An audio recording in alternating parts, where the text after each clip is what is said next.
We're Aperture Biodesign, and we're here to talk to you today about our Capstone design project, a variable size endotracheal tube for difficult pediatric intubation. Some of the information in this poster has been redacted for public viewing. If you'd like more information, please contact the team. Intubation is a process that physicians use to secure a patient's airway in emergent and non-emergent situations. They insert a tube into the patient's trachea, and then they inflate a distal balloon known as the cuff to seal the patient's airway for positive pressure ventilation. There are numerous situations that can make intubation difficult for physicians to achieve. For example, pediatric patients have narrower airways, and this narrowing can make intubation more difficult. Other things that can make intubation difficult are airway narrowing pathologies, and some are shown in context of vocal cord, of the vocal cords in this image here. A physician might try to pass a reduced size tube in this space to successfully intubate a patient, but with that reduced size tube, they may not achieve enough ventilatory capacity for that patient. And in those situations, the physician may resort to tracheostomy, which is an invasive method of securing the patient's airway surgically through an incision on the front of their neck. The more invasive nature of tracheostomy significantly increases patient risks, with 15% of tracheostomies resulting in complications and a higher mortality rate in children. So physicians need a method to reduce the difficulty of airway obstacle-associated pediatric intubation so that they don't have to resort to tracheostomy for airway access.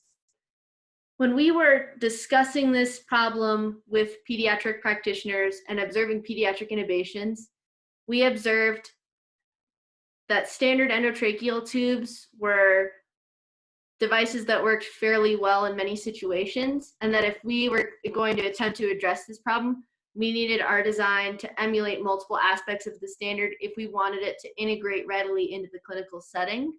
Overall, physicians need a device that is safe to use within a pediatric range, something that can change in size, and something that will work in context of intubation and during ventilation. A few key requirements that we had were regarding tube size in particular. We needed the inner diameter to start at 3.6 millimeters and have an expansion capacity of 40%.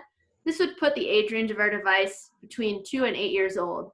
We also had multiple requirements that involved clinical parameters of use, such as the timing of mechanism action working with a rapid sequence intubation.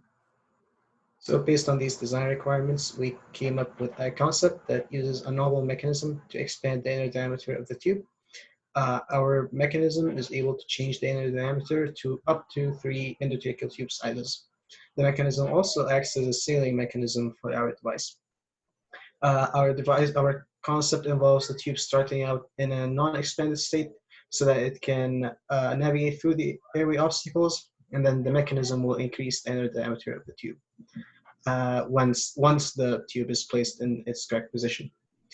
The key advantages of our concept is that it is similar to operation to current endotracheal tubes, and is also similar in speed to current endotracheal tubes. For our prototype, we were able to use 3D printing component alignment system and some adhesives to prove that our concept is indeed functional. We ran this prototype through a test to determine the size when expanded and non-expanded, and we did not meet our requirements for those. We also tested it for 3 clinical parameters, and we did meet our requirements for that. The prototype then underwent validation under a clinician who is experienced in intubation. We were given a good system usability score, as well as some suggestions on how to proceed. By passing this validation, even by failing some of our verification, we demonstrated the merit of our basic concept, as well as possibly demonstrating that our requirements were over-constraining. We have drawn up some ideas to further develop the idea with changes in manufacturing, materials, and the structure of the device. We have also made some plans to develop the IP further and get it approved under the FDA regulatory pathway. The potential impact is high. By reducing the amount of tracheotomies, the complications related to those tracheotomies could go way down, reducing mortality, complications, and cost to the payers at the hospital.